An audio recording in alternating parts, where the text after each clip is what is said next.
Okay, so let's talk about the latest trailer for the movie Dragon Ball Super Broly. Did that come out yesterday? It's fucking dead. I have no idea exactly where to start because so with the other two trailers, one was kind of action heavy, the other one was very story heavy, but this one was literally nothing but action. Nothing but action going on here. You're going for your Fighto fans here, and I don't necessarily count myself solely among those, but I love a good animated anime fight, and this looks like it's gonna be that. I'm kind of wondering if this entire movie is just going to be, like, opening scene. I don't know. I know that they want to show so much of the past of what happened with Planet Vegeta. Do you think we're going to get, like, a Zack Snyder Man of Steel thing going here where, like, it feels like two completely different movies in one? I'm kind of, because you have this first, like, I know that, again, they're going to talk about Planet Vegeta, so where do you fit that in? Do you fit it in, like, the first half of the movie, or is it... Like, the film buff in me really kind of hopes that they do a thing where, like, you know, you just intersperse that sort of backstory stuff throughout there and reveal it overall bigger plot as you go along through the reveals of the background. Yeah. Like, you got these men and their fathers, because that seems to be what this movie is about, is, you know, you got Vegeta and King Vegeta, you got Goku and Bardock, and you got Broly and Paragus. Those seem to be the two separate, like, A-B storylines you have going on here. Yeah. And I'm hoping that you're interspersing those things and revealing more about all of the characters as you move forward through this plot. Obviously, mostly Broly and Paragus, because we know everything about Goku and Vegeta. But it seems that well, the one thing that we don't know much about is actually Vegeta's dad, yes. King Vegeta. And I guess we don't know much about Bardock, to be... Yep. Frank. Well, we've already established that, in fact, Minus will play just a bigger role as I originally, I'm going to say feared because that's honest. But I'm actually kind of looking forward to what they do with it, because if that's the story we're going with, the best they can do it is tell it way better than the original manga did, which was no real story at all. It was just a couple of pages and was dumb. I mean, we already got reports coming in from some of the voice actors saying that they've been recording the English dub, obviously not giving out any plot details, but saying that everything visually is fantastic. That seems to line up with what we've seen, though. Yeah. I am not going to lie. Like, I had when I first watched it, I had the biggest fan geek reaction on my face when Broly just no-sold Super Saiyan God Vegeta, punching him in the face. I was like, oh, fuck you. God damn it. So something I want to talk about, which I picked up kind of on my second or third rewatch of this trailer, is the timeline of how these things play out. Because they're on the same planet the entire time. They're on Earth. It's already been established that all this takes place on Earth. What I've noticed is sort of interesting is there are two Brolys, essentially. There's Broly with the armor on and Broly without armor on. Now, there are different feral Broly. There are different versions of Broly with the armor on, but I think the thing to establish here is that Broly does not lose that armor until after the landscape changes. Yeah, you see in the trailer that you go from this icy land to a fiery hellscape, which frankly does not bode well. And can we also talk about the fact that there is a single shot in this trailer where Whis looks like he's about to jump into action? Yeah, he looks combat ready. I have no idea what that shot's about. I'm not going to make any... I'm going to assume it's a goof. No, I'm making wild assumptions. Yeah. Whis is going to... No, yeah, Whis has to hold off Broly while Goku and Vegeta fuse. Do a fusion dance, yeah. Actually? Oh, shit. I wonder if that is actually what happens. Like, Whis is like, no, I want to see this. You do that. I've never seen this before. Let's go. So he just goes over to Broly, starts playing around with him like, no, come at me, focus on me. Doing his Ultra Instinct thing and realizing, oh, this guy's actually really strong. Wow. Because, I mean, he's got to be, like, Broly has to be God of Destruction level. Oh, yeah, man, I don't want to talk about, like, I'm not going into power levels here, but you're talking about after the Tournament of Power where Vegeta has beaten a God of Destruction in training. Yeah, and he is holding off both Goku and Vegeta. Goku, who has conceivably reached a point where he could possibly hold his own against Beerus here now. I mean, we're left to assume that after the events of Battle of Gods took place, Goku becoming tremendously more powerful, you'd think he'd be able to take on Beerus. Now, the only reason that's really interesting is that Beerus is one of the strongest opponents we've seen thus far. And he's never gone all out. He has never gone 100% with them. Yeah.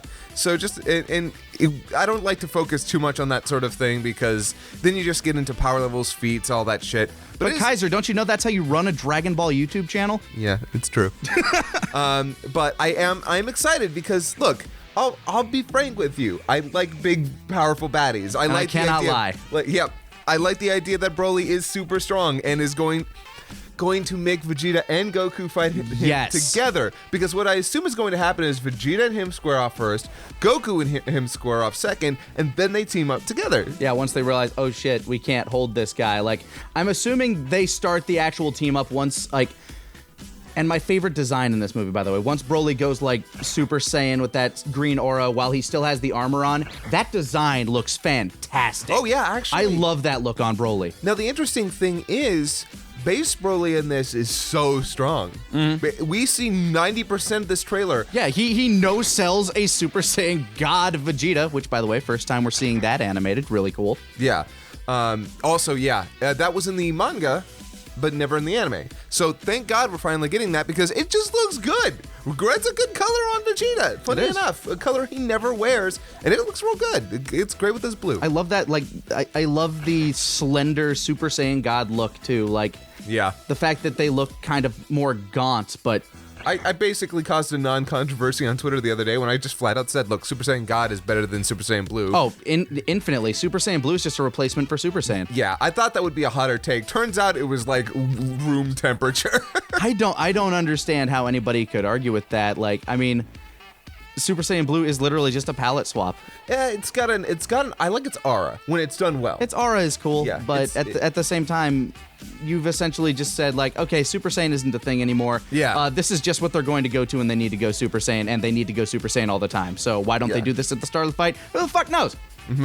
But that being said, so yeah, but the timeline has me interested because if you look at this trailer, you've established that he doesn't even lose his armor until what I'm assuming that huge, oh my god, the huge energy ball that he's charging up. Like, okay, I don't like CG in my anime unless this one didn't look bad. It was like jarring, but not bad. But that shot with the ball and the water, and I'm like, okay, you know what? That is one of the coolest things I've seen in Dragon Ball. Like, that is tremendously cool looking. I want to see what that attack does. I'm pretty sure that's what turns the Arctic into a hellscape. Yeah. Actually, Grant and I were talking about the fact that that ball might just wipe wipe out all life on Earth at that point. It probably could have. I'm only saying that because we also see Shenron in that trailer, and that makes me wonder what the fuck that's doing there. We also see Frieza hop into action too. Yes. To what ends we don't really know. My theory is that is when Frieza finds Broly, and Broly wipes out his dudes, and then Frieza's like, you know what, fuck you, and then Broly just, no. Well, yeah. What I'm assuming, what I know happens is that Limo and Chile, like the Frieza guy and Frieza girl that we've seen. Lemon chili, good combination of flavors too. Go continue. They find him on the planet where Paragus and he ran off to after Vegeta was like, kill, or actually, funny enough, in this one, Vegeta sends him off to the planet, doesn't try to kill him. Exiles him. Yeah, exiles him, and Paragus, goes with, thus escaping his planet's destruction, funny enough. Limo and Chile find him, bring him back to Frieza, and Frieza's like, oh, cool, you work for me now? And now we're going to go to Earth, get the Dragon Ball so I can get my immortality, and you're going to kill these two for me. Yeah, you hate them, right? Go for it. Yeah, I'm assuming Paragus goes along with it because he's got a vendetta against Vegeta's dad, which, by the way, hey, look, this is how you do motivation. Yeah. Unlike in fucking the original Broly movie where Broly his whole motivation is to kill Kakarot. I mean, Paragus was always trying to kill Vegeta. That was always a thing in the original movie. But here, like, there's no... Broly was getting that little, I wanna hit him. Yeah, so I'm excited to see how Frieza plays into this because I'm only assuming that the reason he wants to get the Dragon Balls is for immortality or some bullshit. And I just think it would be really interesting if, in fact, the whole Earth gets wiped out in this battle, so they have to use the Dragon Balls to undo it. Now, there is a strong implication in this movie that Broly is a tragic Hulk. Yeah, and you know what? His backstory, pretty tragic. He gets sent off, stranded alone on a barren planet, which frankly it sounds like all Saiyans did at some point in time. But well, they get sent to inhabited planets actually. You see him eating something, so it's inhabited by something. Yeah, but they're usually sentient though. Yeah. That's the idea. Either way, he's, and there's no chance of rescue because he's out there and his planet gets blown up. So yeah, what are you gonna do? It's apparently in the story, Paragus follows him, but the pod that he uses is damaged, and so when he gets there, he's stranded with the sun. Kara Zor-El. Yeah, what I think might happen is so they grew up there for the longest time and they've wiped out all the inhabitants of the planet. But anyway, what I've been trying to get to this entire time is Sorry. no, it's fine. After the planet is, or at least after that area is turned into a hellscape, that is when. So okay, if you haven't followed the news on this, 99% certain that Gogeta is going to be in this movie. I mean, why else would they be releasing unless it's the ultimate of pulling the wool over your eyes. Yeah, they're putting out Fusion. They just released Fusion Reborn as a Fathom event. No, not just Fusion Reborn, Bardock, Broly, and Fusion Reborn. Yeah, all three. It's just like with remastered footage, by the way, that looks brilliant. It's great. So they re-released those 3 films as Fathom events. Which means just a short-time theatrical release through a company. Yes. They re-released, they are releasing a new version of Gogeta in Xenoverse 2, which has been leaked, but it's obviously Gogeta, and he already exists in the game, so it's not it's whatever this Gogeta is, it almost is certainly going to be in the movie. Yeah. And so, I'm pretty sure that the last shot that we get in the entire trailer is Broly without the armor, which is one of the coolest looking shots that is very reminiscent of the original shot where he's revealed as a Super Saiyan. Yeah. We see him in that form, and it looks beautiful, and I'm pretty sure that happens after, when Gogeta shows up. Okay. I'm pretty sure you're going to see Gogeta square up against shirtless Broly. Man, the final shot that I'm just like, you know what? Fine, I'm sold on this. You have my hopes and dreams. Take them. The back-to-back Kamehameha Gallic gun, something that you don't see, and this is. I'm all about that shot. I wish it weren't CG, but I'm all about that shot. The imagery of it, the meaning of it is just so good. I can't. No, it's great. It has me now. The fact that it's not just going to be Goku saves the day, the fact that it is Vegeta and Goku having to face off against some indomitable Hulk is... It's not something you get in the movies very often. You got it with Cooler, sort of. Yeah, I mean, it was so limited. Yeah. There was barely any actual cross fight. This... And both of them refused to go Super Saiyan, so... It's, no, they went Super Saiyan. Yeah, they went Super Saiyan immediately. I'm really happy to see that, and I'm also interested in what you said about the whole tragic story of Broly in this, and that turns out he's actually not because Goku and Chilai both say, you're not a bad guy, are you? And he's not fighting because he wants to. Which I think part of this movie as it goes on is him learning to love fighting, because that's what I've heard about the story, is that Broly learns about his love of fighting as this goes on. Because if you notice Broly early on, he's got this very sad look on his face all the time. He looks so somber. It's like, I've been alone for a long time. You guys actually talk, right? Yeah, right? Do I eat you? I've never met someone I didn't eat. What's your power level? I've never met someone I didn't try to eat who wasn't my dad. Paragus over there with a missing eye. That's technically not true. Well, I mean a little. We had that one mishap. It was sort of... I couldn't stop him. Actually, I am kind of curious how he loses an eye. It's interesting. Yeah, I mean... I think I don't remember, in one of the earlier trailers, I remember him jumping through that plate glass window. I can't remember if he had his eye closed then, if he lost his eye in an attack on Vegeta, but... No, I'm pretty sure he had his eye there. Okay, well, he loses it at some point in those next 20-some years. I mean, he might lose it to Broly like he did in the original. Who knows? But, yeah, no.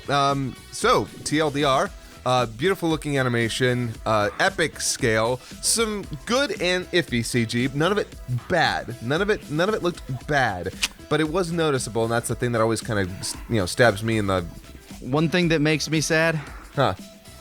This may be another year where DB Summer has a caveat in it. But that's for later. Yeah. Broly in theaters in January. Holy shit, I've never looked forward to a movie in January before. That's weird. Yeah, the other ones were not released in January. Yeah, no, looking forward to January. It's the month of my birthday, and I get to look forward to seeing. Oh, we can have a birthday party if it's out around then. Yeah, 29th, I think. Something like that. My birthday's on the 20th, so. Just have it a little late. Do That's like an whatever. Alamo thing. I get to watch a cool Dragon Ball movie with my friends. That's great. That's great. Hey, but what do you think? Link to the trailer below, etc., etc. Blah blah blah. Like, subscribe, favorite, and sign out. Yep. Now to find out what I'm gonna use as the thumbnail. We could do that like back-to-back mad thing. Yes. Oh, wait, are you doing it? Of course, I got the armor. Good. This looks so dumb. It probably does, but it's gonna be fantastic.